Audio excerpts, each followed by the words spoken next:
what is going on with the lawsuits between the Department of Justice and the National Association of REALTORS, plus the other lawsuits that are out there. First of all, let me just tell you, this is an update.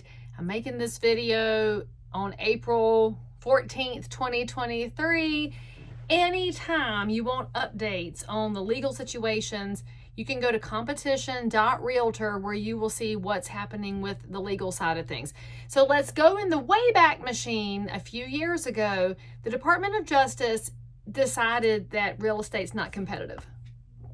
Okay, let's start with that for a second, because of all the things you could say about real estate, realtors, real estate professionals, licensees, holy smokes, it's one of the most competitive businesses on the planet. And part of the reason it's so competitive is that, in the immortal words of Rob Hahn, who just wrote a whole long piece about this, it is a zero-sum game. There's only so many transactions out there, and you can't artificially change that. You can't just go out there and say, today houses are on sale, and people will suddenly go buy them who weren't buying before. Although you have some people that make spontaneous purchases, the number of transactions is the number of transactions. People buy, people sell in all kinds of market conditions, but you cannot change that with a new marketing plan, a new advertising plan, a new anything, right? So taking that piece into account, you also look at the number of people practicing real estate. And we currently have almost 1.6 million members of the National Association of REALTORS. And if you're not a realtor, you might not even know this, but that's the ones who belong to the trade association, have decided and actively agreed to be bound by the Realtor Code of Ethics, which goes all the way back to 1908. It's the oldest code of ethics out there, but it is not old or dead because it is fluid and is constantly being updated. Because if we know anything about life, it's that there's always a way to get better, and the Realtor Code of Ethics is focused on making better professionals out there. In addition to those 1.6 million-ish members of the association, you have probably double that amount-ish as licensees, which means that their state regulatory body has granted them a real estate license, a pocket card, and they said, hey, congratulations, you can do real estate. And not that they're not ethical people, but they have not joined the trade association and agreed to be bound by the Code of Ethics. So that's the first thing you have to understand, is that there is a limited number, a finite number of transactions, and we have an completely infinite number of people who could be licensees and realtors. So as of right now, we have more realtors than we've ever had before, and we don't have as many transactions as normal because of several things happening in the market. And those actually weren't part of the marketplace when all of the kerfluffle with the Department of Justice started. It's just gotten exacerbated since the beginning of this whole thing. So the Department of Justice says real estate's not competitive, and let's just ask ourselves why they think that. Well, it could be that nobody in that decision-making body has personally conducted real estate themselves in the last couple of decades. Maybe they've never been a realtor. I don't know any realtors, although it's hard to believe anybody doesn't know a realtor. I think everybody knows a dozen, but they're just completely not aware of how the marketplace works. So that's the first premise that was going on.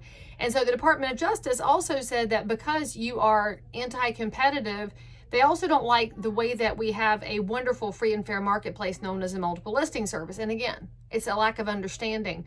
And so the multiple listing service, as most realtors know, and I'll just remind those of y'all that don't know, and by the way, I made a whole long video explaining it, and I'm going to point here and hope the link magically appears for you. You should go watch that. The multiple listing service is the truest of free and fair marketplaces on earth. And I will tell you why. It is the best thing for the consumer, because any dues paying member, doesn't matter whether you sell 0 properties a year or a blue million, if you are a dues paying member, you have access to all of the data and all of the inventory, which means that the clients you work with have access to all of the data and all of the inventory. It's not restricted. It's not discriminatory. It's not construed by some algorithm as to what's on the top of the list and what's on the bottom. It's amazing. And also, there's not a scale of dues for the members. If you're selling those 0 houses, you're paying what the person who sells a ton of houses pays. It is a fair marketplace. Our marketplace doesn't care what color you are, what language you speak, who you're sleeping with. Our marketplace frankly just cares that you have a license and that you're not being investigated for felonies and that you are a dues paying member. It's a wonderful thing. Well, the DOJ doesn't understand our multiple listing service. In fact, they'd like to make it a regulated utility, which would be crazy because they shouldn't. And they think about this as just a source of data because they don't understand that it is a cooperative marketplace where I, as an agent, when I list a house and I put it into the multiple listing service, that is how I put it in front of the best marketplace, which is my fellow realtor members who are in that marketplace who can all say, hey, that's a cute house, Leigh Brown. Let me go show my buyers. And they can go show all their buyers. In fact, I'll tell you the way that I know the marketplace works. If I am looking for a 3-bedroom house in Concord, where my office is located, I type in Concord, I put in 3 bedrooms, put in the budget. Let's just say my people want to spend $350,000 or less. I put in my budget. Shazam, I get a list. It's not stratified based on anybody's brand or company or volume or any of that. It's just a list. In fact, I sort mine by geographic proximity to my office so I can create a geographic radius. I don't really care about the other things. Then I can show the whole list to my consumer and say, hey, let's look at the whole list and let's figure out which houses you want to go look at. If you look at anything else on the interwebs, and by anything else, let's use Facebook as an example, that news feed that you have, they decide what you see. You don't get to pick anymore. And some of y'all know that because you're like, Leigh Brown, I don't see your cooking videos anymore. I still make them, but you don't see them because the algorithm moves them around. We don't do that in our MLS. It's amazing. But the Department of Justice doesn't understand it, and so they believe the MLS to be anti-competitive. It's not anti-competitive. It is a free and fair marketplace.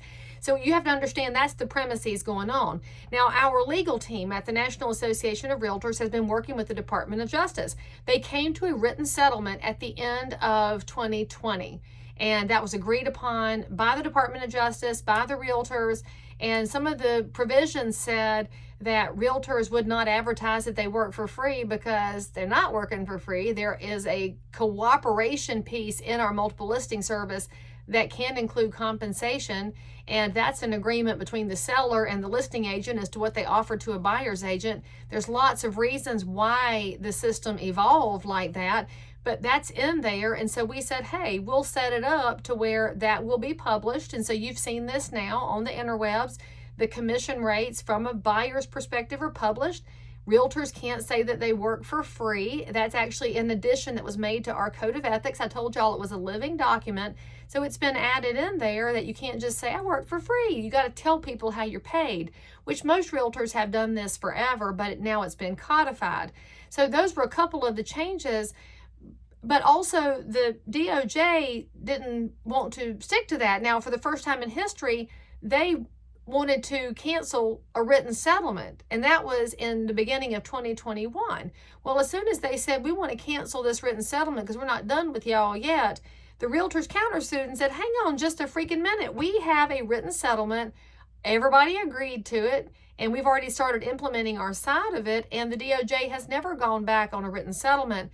But when we countersued, that looked like it was going to be in the works for a while, but then just a little while ago in 2023, the DOJ sued again and said, we still don't want to abide by that written settlement. So now we're back in the loop of waiting to hear what the outcome's going to be. Now, one thing you should know is that go back in the Wayback Machine again to the beginning of the settlement, there was a 7-year window when the DOJ would be able to live with our agreement to these terms, and we would implement our terms, and everybody could hold hands and sing Kumbaya.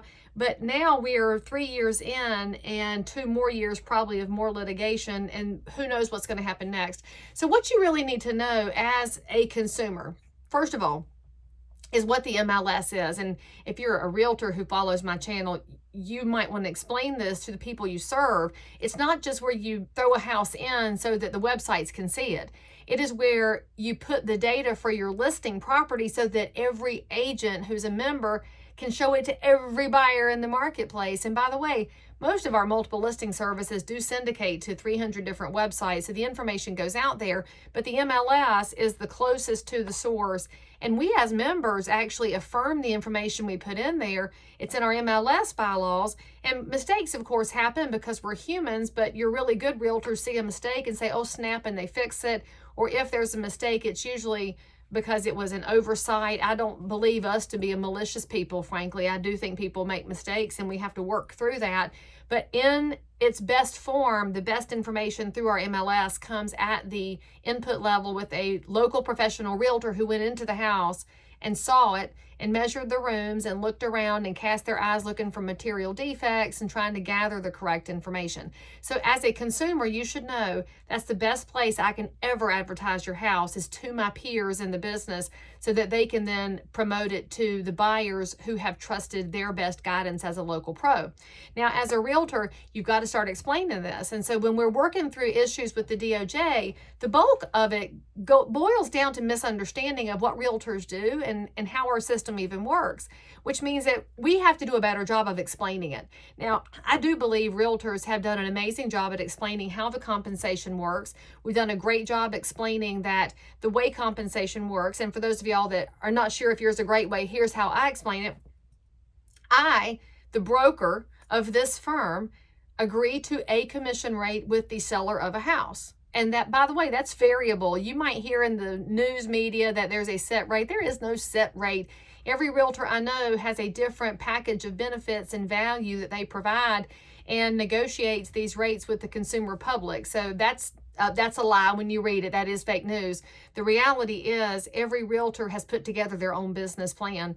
And so when I'm meeting with a seller, we go over that rate and we agree to that rate. And then part of that agreement is that I, as a listing broker, will offer a portion of that commission to the agent representing the buyer.